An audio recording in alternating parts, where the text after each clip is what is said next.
tenemos nosotros Eclesiastés 12, versículos 13 y 14. Y tenemos Hebreos 9, versículo 27 al 28. Eclesiastés 12, versículos 13 y 14.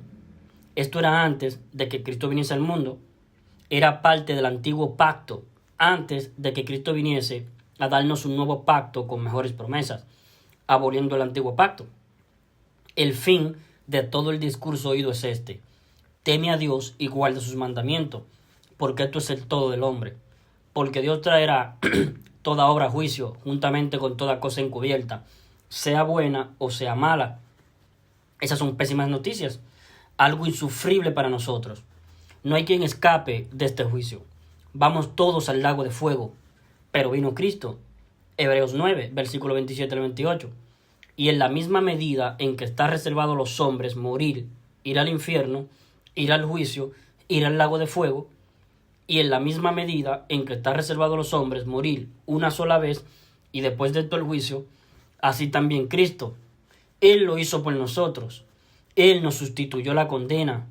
En representación de nosotros, Cristo fue enjuiciado por todos nuestros pecados en la cruz. A Él le fueron nuestros pecados imputados, nuestras infracciones a la ley de los mandamientos en el aspecto penal. Y en la misma medida en que está reservado a los hombres morir una sola vez, y después de esto el infierno, el juicio y el lago de fuego, y después de esto el juicio, así también Cristo, una sola vez ofrecido para llevar sobre sí los pecados de muchos. Entonces Cristo, en vez de nosotros, fue enjuiciado. En vez de que nosotros fuéramos enjuiciados, respondiendo nosotros por nuestros pecados. El que respondió por nuestros pecados fue Cristo, porque Él se los dejó imputar. Entonces, para podernos justificar, Cristo no nos está tomando en cuenta nuestros pecados. ¿Cómo nos va a estar tomando en cuenta los pecados nuestros? Si los pecados nuestros los asumió Él, como si Él los hubiese cometido todos, para Él pagarlos, para Él hacerse cargo de nuestros pecados, para Él responder por nuestros pecados ante Dios Padre. ¿Cómo nos va a estar tomando en cuenta Dios nuestros pecados, si los pecados nuestros los asumió todos Cristo? En 2 Corintios 5:19 dice que Dios estaba en Cristo, reconciliando consigo al mundo, no tomándoles en cuenta a los hombres sus pecados. Y es lógico, porque los pecados nuestros los pagó Cristo en vez de nosotros. ¿Cómo no va a estar tomando en cuenta nuestros pecados? Lo único que el Señor nos toma en cuenta para podernos justificar es nuestra fe en lo que Cristo hizo. Que le demos fe al sacrificio de Cristo. Que le demos fe al sacrificio de Cristo. Tengo fe que ese sacrificio me dio la inmortalidad. ¿Me entienden? Me dio la inmortalidad. Creo en el Evangelio, en las buenas nuevas de salvación, que dicen que Cristo murió por los pecados de nosotros. Así nos salvó. Entonces, el fin de todo el discurso oído es este: teme a Dios y guarda sus mandamientos, porque esto es el todo del hombre. Porque Dios traerá toda obra a juicio, juntamente con toda cosa encubierta, sea buena o sea mala. Pésima noticia. Esto no son buenas noticias, son pésimas noticias. Pero vino Cristo. Hebreos 9, versículo 27 al 28. Y en la misma medida en que está reservado a los hombres morir una sola vez y después de esto el juicio, así también Cristo, una sola vez ofrecido para llevar sobre sí los pecados de muchos. Entonces, Cristo pagó por nosotros, fue enjuiciado por nuestros pecados y fue a ese lugar llamado lago de fuego, en vez de que nosotros al morir fuéramos al infierno a esperar en tormento el juicio, enjuiciados y fuéramos a ese lugar. Cristo en la cruz, tomando nuestro lugar, se dejó cargar con nuestros pecados, fue enjuiciado en vez de que nosotros fuésemos enjuiciados en el juicio final ante el gran trono blanco. Para evitar que nosotros vayamos a ese juicio, fue enjuiciado Cristo, respondió por nuestros pecados y los pagó. ¿Cómo se pagan los pecados? Con la muerte del alma en el lago de fuego. La muerte segunda es la muerte del alma. Y de ahí volvió a tomar su vida. Y ahí supo que estaba todo consumado. Nos salvó antes de morir físicamente. Ahora, Juan 5:24. Cristo lo dijo. De cierto os digo, el que oye mi palabra y cree al que me envió, tiene vida eterna, y a juicio ya no viene, no va a condenación. Ha pasado de muerte a vida. Oír y creer con fe, y vas a la vida eterna. No hay mérito de por medio, porque nunca se incluyeron en la salvación de nuestras almas, nuestros méritos. Ni antes de ser salvo, ni durante, ni después. Porque después de ser salvo, la persona es sellada con el Espíritu Santo para la redención. Efesios capítulo 1, versículos 13 y 14. En él también vosotros, Efesios, habiendo oído la palabra de verdad, el evangelio de vuestra salvación, y habiendo creído en él, fuisteis sellados con el Espíritu Santo de la promesa, que es las arras de nuestra herencia, para la redención de la posesión adquirida, para irte arrebatado al cielo en el arrebatamiento de la iglesia. Es el aceite. El Espíritu Santo es el aceite para las vírgenes prudentes. Entonces, bien claro dice 1 Corintios 15, versículos 53 al 57. Porque es necesario que esto corruptible, nuestro cuerpo, se vista de incorrupción, y esto mortal se vista de inmortalidad. Y cuando esto corruptible se haya vestido de incorrupción, y esto mortal se haya vestido de inmortalidad, entonces se cumplirá la palabra que está escrita. Sorbida es la muerte en victoria. ¿Dónde está, oh muerte, tu aguijón? ¿Dónde, oh sepulcro, tu victoria?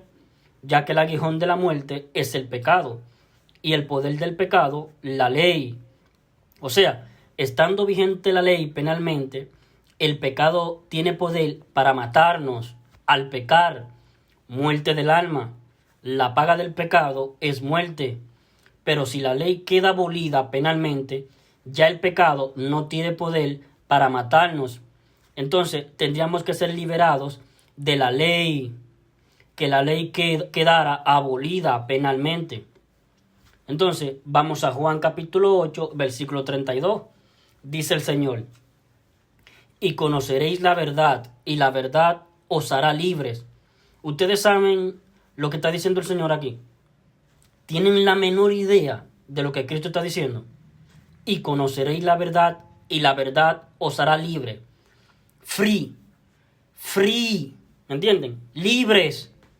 Totalmente libres, para que ustedes hagan lo que se les dé la regalada gana.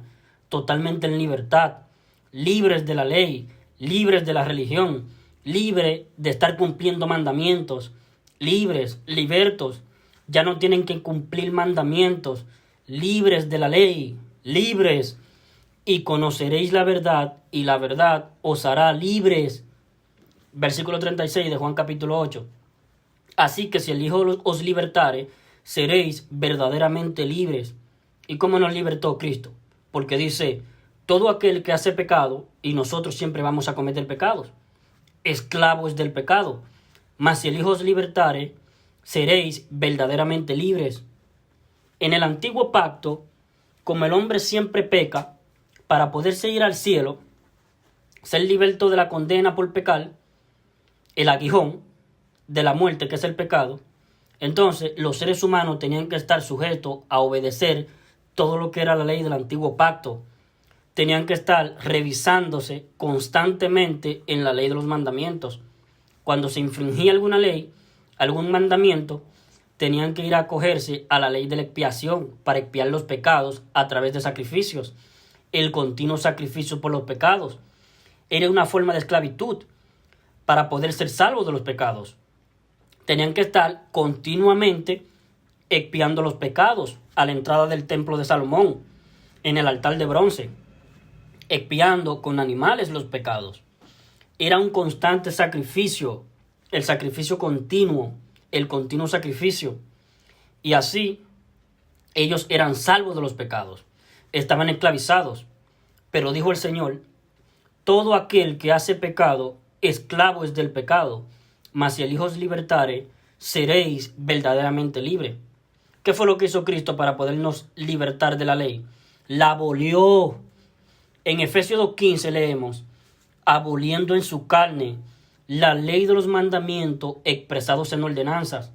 O sea, en el aspecto penal de la ley quedó abolida, no en el aspecto moral. O sea, no hay que pecar, porque al infringir la ley estando vigente moralmente, las condenas son morales, que son muy dolorosas para nuestra vida. Castigo físico en esta tierra, pero nunca más castigo para el alma. Del alma nuestra se encargó Cristo. Él pagó la condena a la muerte del alma en el lago de fuego. Él la pagó por nosotros. Ahora, en Romanos 5, versículos 12 al 13, dice: por tanto, como el pecado entró en el mundo por un hombre, y por el pecado la muerte, así la muerte pasó a todos los hombres, por cuanto todos pecaron. Ahora Romanos 5:13, porque antes de la ley había pecado en el mundo, pero donde no hay ley no se inculpa de pecado. Cristo abolió la ley en el aspecto penal, y donde no hay ley penal no se inculpa de pena de muerte para el alma. No hay más pena de muerte para el alma. Van a haber condenas por pecar en esta vida terrenal, que son terribles, dolorosas. Incluso puede llegar la muerte física, a las enfermedades, la pobreza, los quebrantamientos, la tristeza, la amargura, los sufrimientos, pero nunca más la condena penal, la muerte del alma, porque de eso se encargó Cristo.